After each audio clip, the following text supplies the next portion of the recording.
So I always studied psychology because I wanted to understand the people around me, the people I grew up with. Like everyone, I found it confusing. And over the years, I was disappointed by the psychology I had learned. My students didn't seem very motivated. My own children didn't seem very motivated.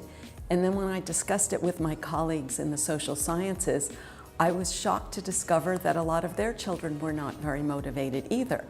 So I thought, well, what I learned in the social sciences is really not a very good explanation of life. So I looked and looked and I kept looking for more information. And one thing I stumbled on, maybe by accident, was the hormones that motivate animals. And I was shocked that they're the same as the hormones that create good feelings in people.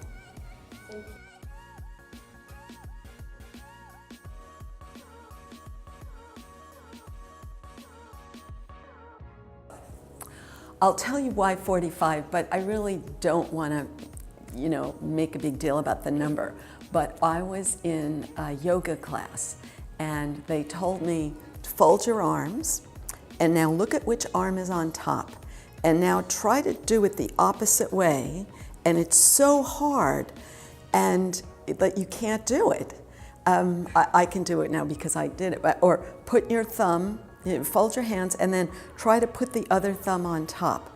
And they said it takes 45 days to do it the opposite way because the grooves in your brain make one way natural. And you have to keep trying to do it another way. And I really like that because it suggests that you're not doing anything wrong. It's just chance that you learned it the other way, and you have the power to learn it a new way just by repetition. So I really like that. So for people who like 21 days, what I say is do it 21 days twice.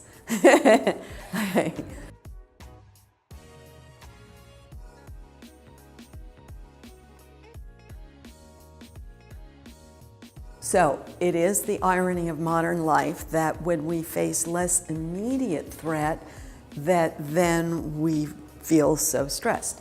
So it is useful to know that, and all of my books explain this, that same chemical that causes an animal to feel like it's about to be eaten is the same chemical that causes stress. So the way our brain is designed to work is to focus on staying alive, surviving, meeting immediate needs of getting food and finding safety. Now, in the modern world, it's easier to get food and safety. So when you're not hungry and you're not cold, your brain looks harder to find a threat because that's the job it's designed to do. So if I'm not immediately threatened, I look next week, next year, next month, and I go home and I say, is that person mad at me? Is that person mad at me? And the safety in the animal world comes from a herd. So you're surrounded by a herd. But in the modern world, we want our independence. So we don't have that constant feeling of being surrounded by a herd. So we're like, where's my herd? Where's my herd? So that's just a short explanation. So the answer is to build a new pathway that shifts your focus from an unhappy loop to a happy loop. And all of my books explain this with slightly different focus. And we know that building a new loop takes 45 days, but first you have to design the loop. So that's the challenge, because people say, I can't help it if everyone is treating me this way, so what loop do you expect me to design? And that's what my books explain. You want to design a new pathway that stimulates the happy chemicals in a way that would make sense to an animal. I'm not saying to act like an animal, but your animal brain controls the happy chemicals. So you have to make peace between your human verbal brain and your mammalian brain in order to stimulate the chemicals, and we can talk about that. But the answer is, once you come up with this new way of stimulating them, design something very specific and repeat it. So an example would be to say, I did a good job, I will get a reward in the long run, but I can't expect the whole world to applaud me every minute of every day. That would be an example. And you can say that to yourself 3 times a day for 45 days.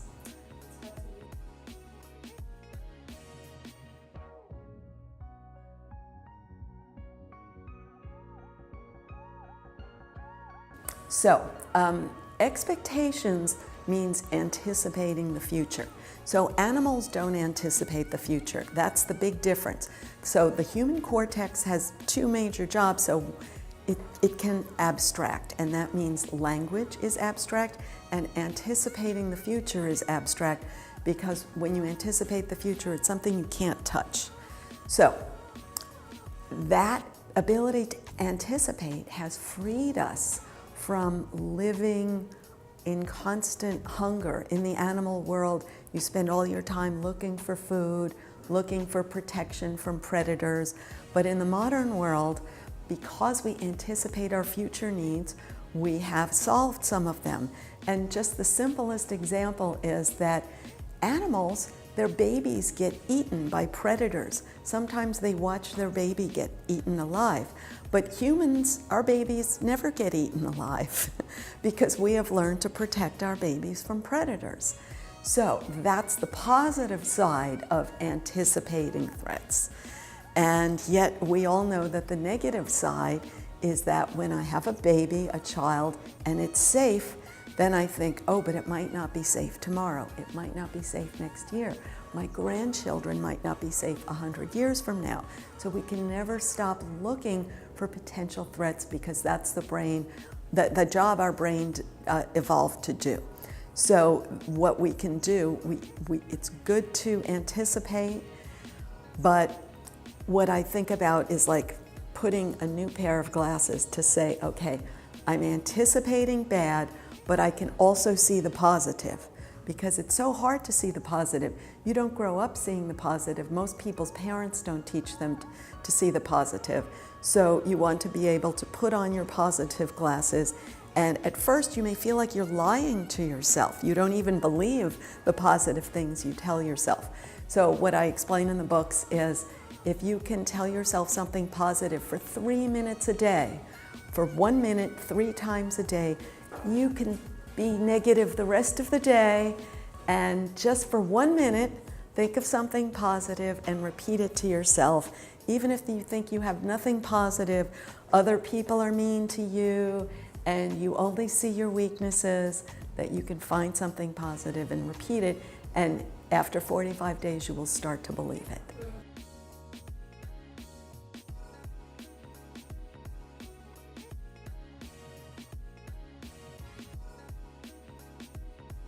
So many people think that a bad mood, either they can't do anything, or that, as you say, they have to chase happy chemicals.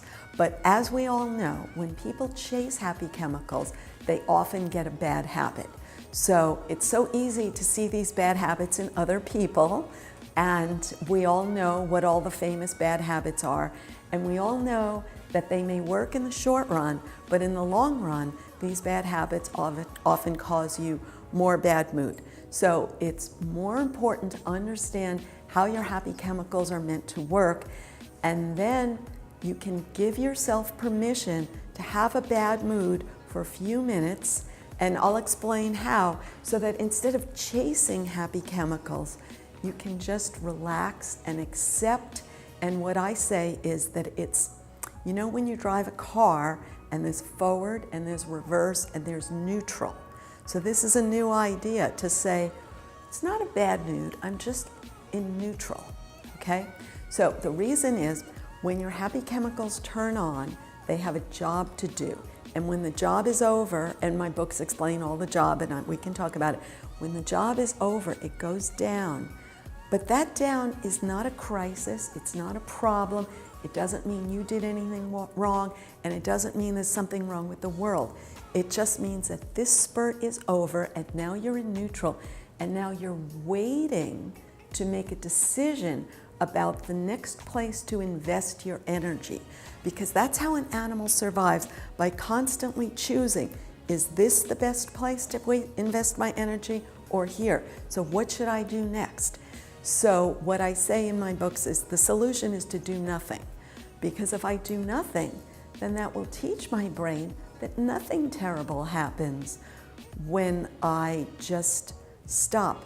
And you will be so happy to have a rest instead of feeling like you constantly have to run after something.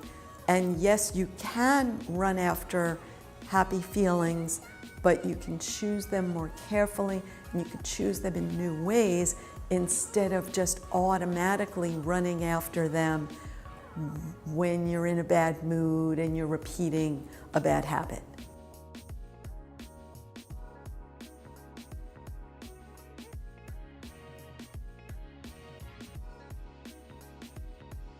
Okay, so the important thing is that mammals are constantly comparing themselves to others. And we are constantly comparing ourselves to others with our mammal brain. And we're not consciously deciding to do it. And it's easy to see how other people do it, and it's sometimes harder to notice in yourself. And not only do we constantly compare ourselves to others, but we have a very strong reaction when we compare. Because in the animal world, your social position has a big impact on your opportunity to spread your genes, okay? And that's a simple word, and you understand what that means. And so in social media, we see lots of social comparison that triggers all of those feelings. Now, in your online life, you're always trying to have the good feeling of social comparison and avoid the bad feeling of social comparison. So when you have it in your offline life and you have frustration, many people retreat to online life, but then they get frustrated in the online world, and now the current popular theme is that social media is the cause of all of our frustration. But we all know that if you just turn it off, that doesn't make you instantly happy either. So that's why, the theme of all of my books is to understand how we're creating these ups and downs ourselves so that we can be a little more at peace with our impulses, even though they're very hard to control.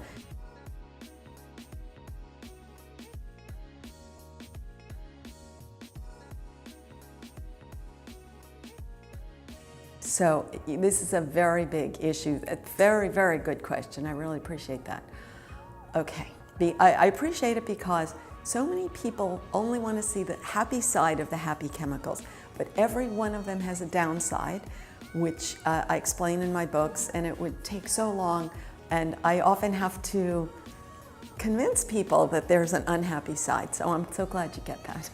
So oxytocin is the chemical that maybe people have heard less about. So maybe you've heard a lot about dopamine, serotonin, and endorphin because they all have very popular medical applications and drug applications.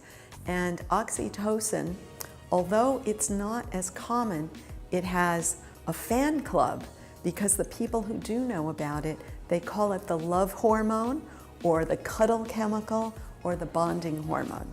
So it's a chemical that makes us feel good when we have a social group, when we have acceptance and belonging. And we have different expressions, but we all know that feeling of I really want to be with a group, because your animal brain feels safer when you're with a group, and instead of looking for a predator all the time, you can relax a little bit. And that feels so good that sometimes people will do bad things in order to be with a group. And the more you're afraid to be alone, the more you will do bad things to be with a group.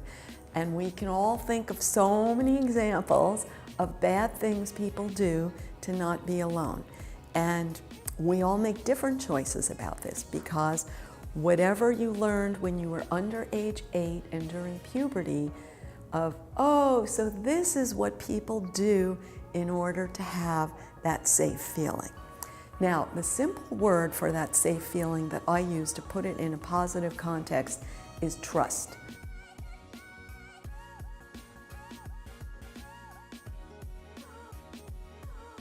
I would call that also serotonin. So very good question.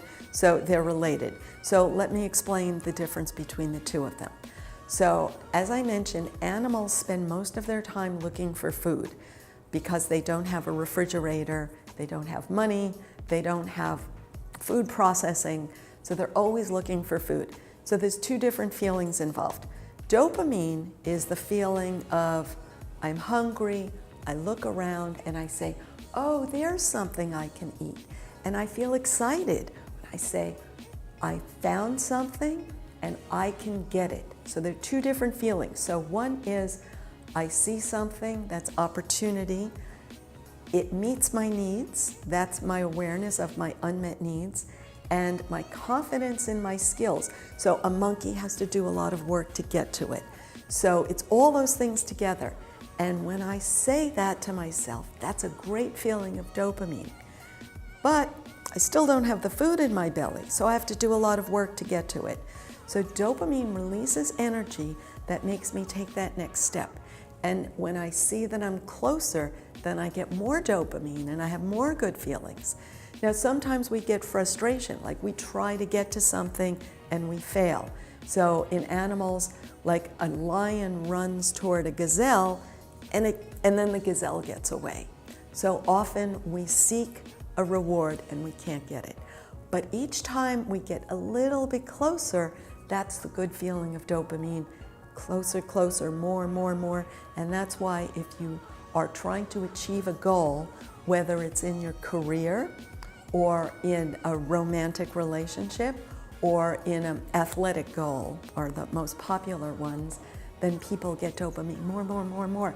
But once you get that goal, the dopamine stops and then you don't get any more until you have a new goal. And so that's the frustration of life. But that's a completely different problem from, let's imagine I'm a monkey, I do this hard work, and I get this piece of fruit, and I'm right there, and I'm just about to get it, and I'm so hungry, and then a bigger monkey is there, and the bigger monkey, their hand comes, and they're about to get it, and I know that if I try to take this food, the bigger monkey will bite me and claw me, and every little monkey has had that experience because big monkeys steal food from smaller monkeys. And the pain builds a cortisol pathway that says, I would rather be hungry than to have my flesh ripped open by a bigger monkey. So this is the serotonin problem. So a monkey will avoid an opportunity when it knows that a bigger monkey is there. And it will look around for a piece of fruit where there's no bigger monkey. So this is like, you can imagine, like a job where you say, that's a job I want, but I know that there's a bigger monkey in my company that is going to try to take that job. So I have to look around for a job where I feel like I'm the bigger monkey. And that's serotonin, is that feeling where I look around and I say, I have confidence in my own skills. I am bigger, I am big enough to get that.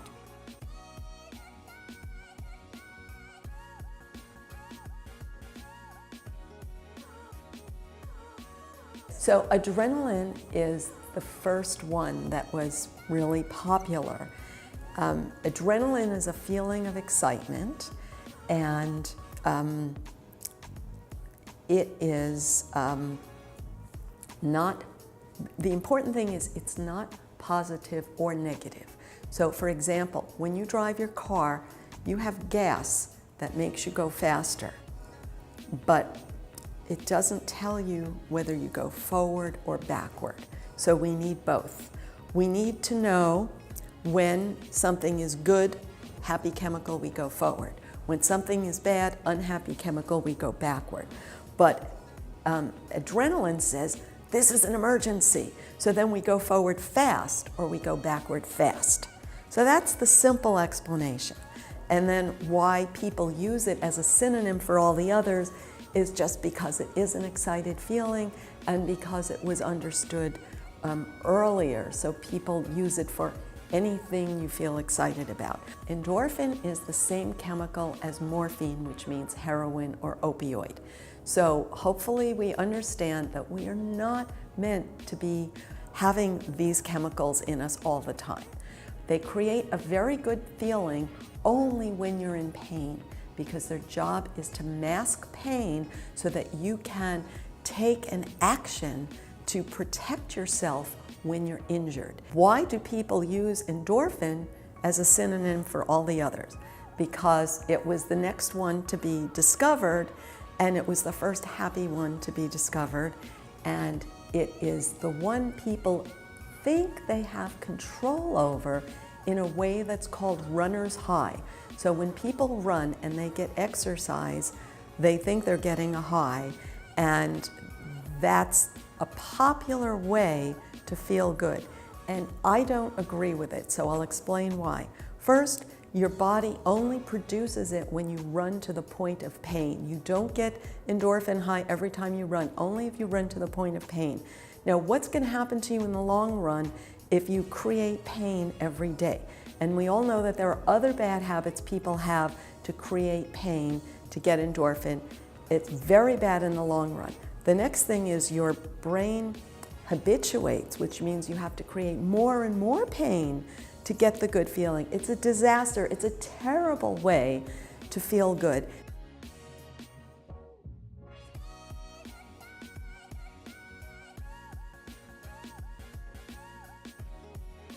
Okay, so most of the time we are using the pathways we built when we were young, because every brain uses the pathways it has, and the electricity in your brain flows like water in a storm. So when it rains and you see the water just flows wherever there's a channel. So mindfulness and meditation teaches you to stop the flow into the old channels, but it does not create new channels. So that's why I don't think it's enough.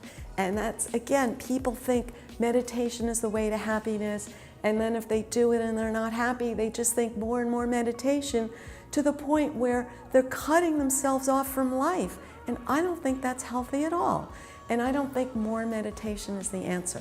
So I think it's step one to help train yourself to know that you have the power to stop flowing into that old channel, but you have to build a new channel.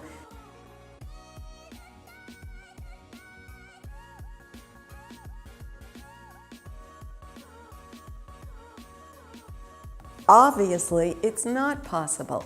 No baby, no child, no teenager can possibly have a perfect formative experience that exactly prepares them for their future decisions. So everybody has to retrain themselves, and everybody finds it a little painful. Now, you make it worse if you tell yourself that other people are having this easy life and other people got a good childhood and are just effortlessly flowing, and I have all the hard times. So you get it. Thank you.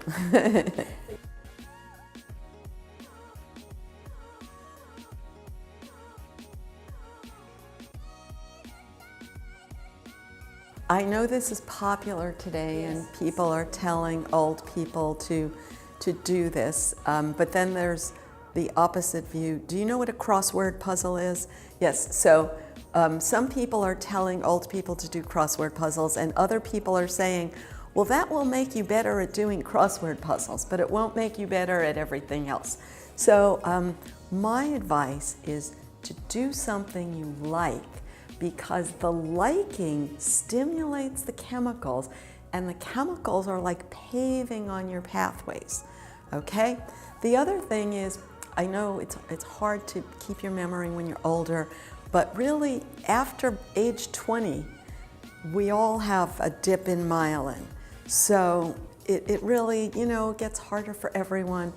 The way I think about it is, when you're young, you build the trunk of your tree of neurons and you build big branches. Then when you're older, you can build new leaves. So we can always build new leaves, and that's what we're focusing on.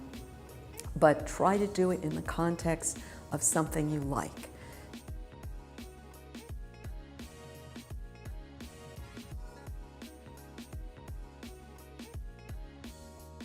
this is a very complicated thing, and it's so important.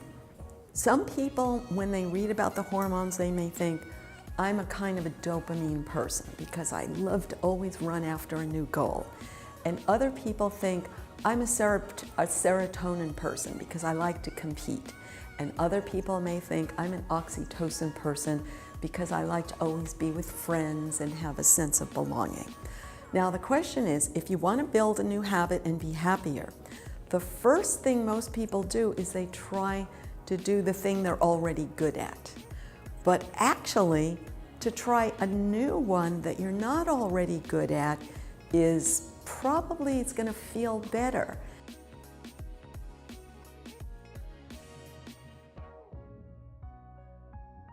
Okay, so how can you stop bad habits and get good new habits?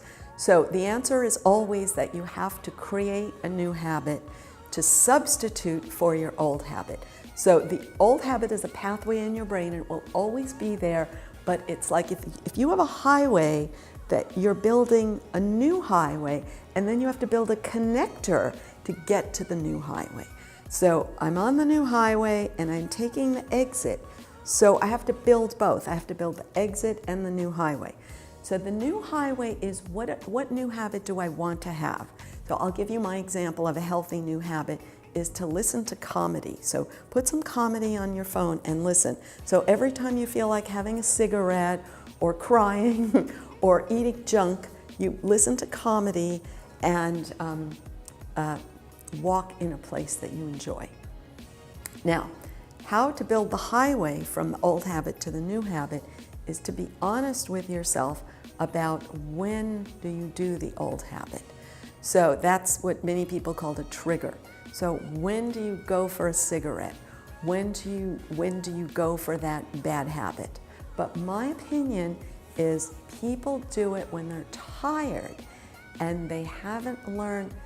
When you're tired, what you really want to do is relax, but you don't give yourself permission to relax, or you don't know a healthy way to relax, so you only have, I think I have to keep working, or I'm angry and I'm trying to hold in my anger. So you need to give yourself something that feels good some of the time.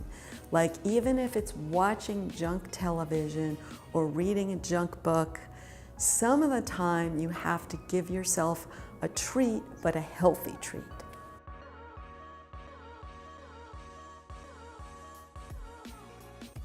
Yes, and yes, it's possible to manage happiness hormones, and I learned how to say it in Russian because I wanted to say one thing that's important in Russian, and I'm going to try not to look. So, just because it's so hard to look for the words. Okay, Vymastya, I can't even remember. Uplavle, Garmonia счастья. I'm so needing practice.